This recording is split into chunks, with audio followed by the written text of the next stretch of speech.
নমস্কাৰ সকলকে ধন্যবাদ জ্ঞাপন কৰিছোঁ মোৰ টপাৰ বেবি ইউটিউব চেনেল চাই থকাৰ বাবে এই মুহূৰ্তত জনাইছোঁ যে কেইবাটাও ডাঙৰ খবৰ যে হয় আজি 11 জানুৱাৰী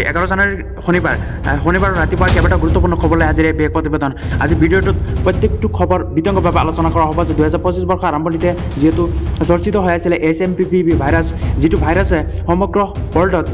খলকনি সৃষ্টি কৰিছে আৰু সমগ্ৰ ৱৰ্ল্ডত যিটো ভাইৰাছ সিঁচৰিত হৈ আছে বুলি নিউজ প্ৰচাৰিত হৈ থাকে এই মুহূৰ্তত আজিৰ দিনটোত প্ৰথমটো ভাইৰাছ ধৰা পৰিছে এজনী কেঁচুৱাৰ ক্ষেত্ৰত ধৰা পৰিছে HMPV ভাইৰাছ আৰু এইটো ঘটনা সংঘটিত হৈছে ডিব্ৰুগড়ত HMPV ভাইৰাছ ধৰা পৰিছে ডিব্ৰুগড়ত যে আজি প্ৰত্যেকটো খবৰ বিতংভাৱে আলোচনা কৰা হ'ব। নেক্সট খবৰটো হ'ল যে অনিশ্চয়তাত ৰাজ্যৰ পঞ্চায়ত নিৰ্বাচন অনুষ্ঠিত হোৱাৰ সম্ভাৱনা অতিকৈ ক্ষীণ 2025 বৰ্ষৰ যিটো পঞ্চায়ত নিৰ্বাচন আছে এইটো পঞ্চায়ত নিৰ্বাচনত কেইবাটাও ঘোষণা এই মুহূৰ্তত আহি পৰিছে যে অনিশ্চিতৰ মাজলৈ ৰাজ্যৰ পঞ্চায়ত নিৰ্বাচন 2025 বৰ্ষৰ যিটো পঞ্চায়ত নিৰ্বাচন আছে অনিশ্চিতৰ মাজত আছে দিন ঘোষণা হোৱাৰ পিছত নিৰ্বাচন অনুষ্ঠিত কৰাৰ বাবে সময় লাগে এমাহ এই মুহূৰ্তত যে মেট্ৰিক আৰু উচ্চতৰ মাধ্যমিকৰ পৰীক্ষাৰ বাবে পিছুৱাই যাব পঞ্চায়ত নিৰ্বাচন 2025 বৰ্ষৰ যিটো পঞ্চায়ত নিৰ্বাচন আছে এইটো মেট্ৰিক আৰু উচ্চতৰ মাধ্যমিক পৰীক্ষা আদায় হোৱাৰ পিছতহে অনুষ্ঠিত কৰাৰ সম্ভাৱনা পঞ্চায়ত নিৰ্বাচন অনুষ্ঠিত হোৱাৰ সম্ভাৱনা অতিকৈ ক্ষীণ শ্ৰীভূমিৰ 19খন পঞ্চায়তক লৈ সৃষ্টি হৈছে সমস্যাৰ হয় শ্ৰীভূমিৰ যিটো 19টা পঞ্চায়ত বাদ দি অসমৰ কোনো বাকী সমস্যা নাই সেই জিলাখন বাদ দি ৰাজ্যৰ আন প্ৰান্তত নিৰ্বাচন অনুষ্ঠিত কৰিব পাৰিব কিন্তু এতিয়ালৈকে ন্যায়ালয়ৰ অনুমতি পোৱা নাই 2025 বৰ্ষৰ পঞ্চায়ত নিৰ্বাচনক লৈ যিটো ন্যায়ালয়ত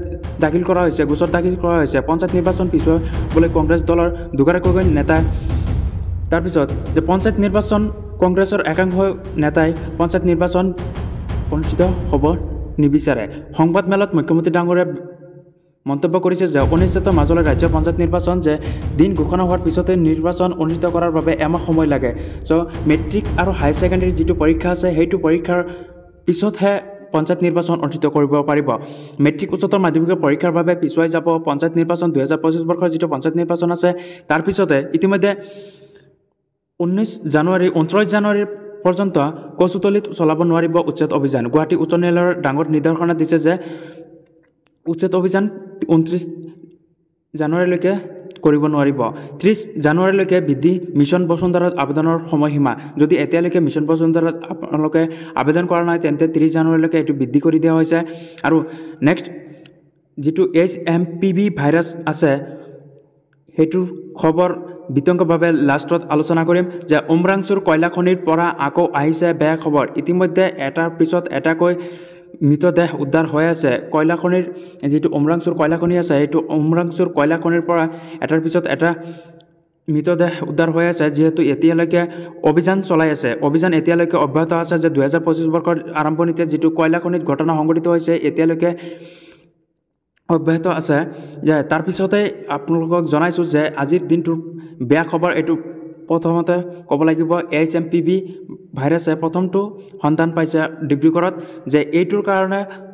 সমগ্ৰ অসমত এটা তোলপাৰ সৃষ্টি হ'ব এতিয়া আৰু এইটোৰ কাৰণে লকডাউন হ'ব নেকি 2025 বৰ্ষত এই মুহূৰ্তত জনাইছোঁ যে আকৌ